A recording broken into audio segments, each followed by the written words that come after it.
Christmas pero ako ay magsasabit na. Magsasabit na ako. DIY ano to? DIY wall Christmas tree. So ayan. So napanood ko at ako naman ay si Gaya-Gaya. So ayan. Gagayahin din natin yan. Ito yung ating, yan yung hook. Diyan natin isasabit yung Christmas light. At nandyan din yung Christmas light ko. Ayan. Christmas light. Ayan yung 50M LED string light. At dito natin ikakabit yan. Diyan. So tatanggalin natin yan para diyan natin iporma yung Christmas light. Yung Christmas tree natin. Nalalagyan natin ng Christmas light. So ayan. Ano pang hinihintay natin? So let's go!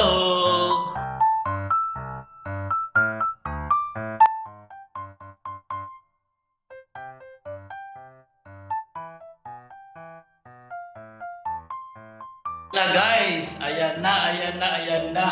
Natapos na ako. Natapos na ako ng aking DIY Christmas tree. Ayan, wall Christmas tree. Ayan na. Diba? So may pakinabang yung ating mga luma na to. So last year pa yan. Ayan, yun. Medyo nangitim na, pero pasok pa rin siya. Diba? Panalo. So gagawin natin ngayon, patayin natin yung ilaw para mas magandang tingnan. Yan, patayin natin yung ilaw. Yan. Oh, di ba? Mas bongga.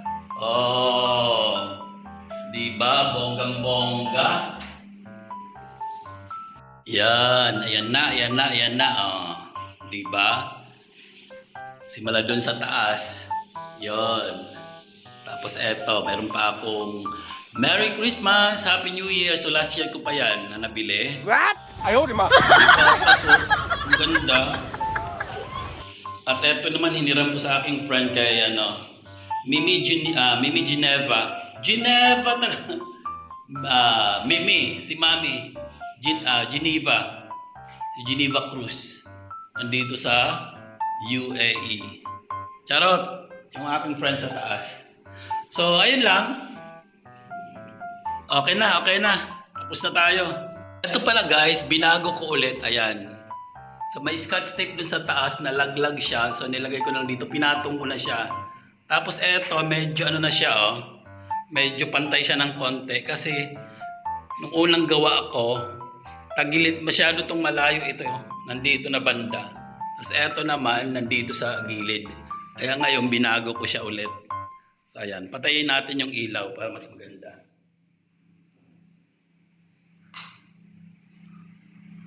Oh, di ba? Medyo okay na. Dapat pala rito mas madami. Hindi konti yung Christmas light. Dapat mas marami to rito. Kasi nga Christmas tree.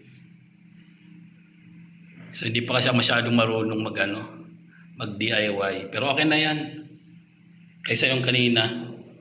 Aking frame, itatapon ko na to. Sino may gusto niyan? Hindi. Charot lang din. So ang gagawin natin, keep lang natin siya dyan or dun sa gilid. Ganun. Para next year. Pagkatapos mga January, balik ulit natin siya. Diba? Hala, tingnan nyo yung Christmas. Yung aking DIY Christmas tree. Ayan, nasira. Hindi ganun katibay yung pagkaano ko lagay nung tape. Ayan, bumigay Tapos eto naman, ganun din. Bakit ganun? Itong nabili kong hook. Hindi rin matibay. Ayan na siya Lawit-lawit na. Buksan natin.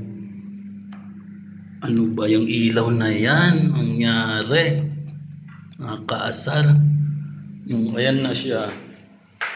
First time ko naman mag-DIY nito. Medyo hindi nga siya pantay. Kasi dapat hugis Christmas tree siya dapat Pero ang nangyari, medyo ito yung space dito. Kulang. Sige na nga, ayusin ko na lang ulit yan.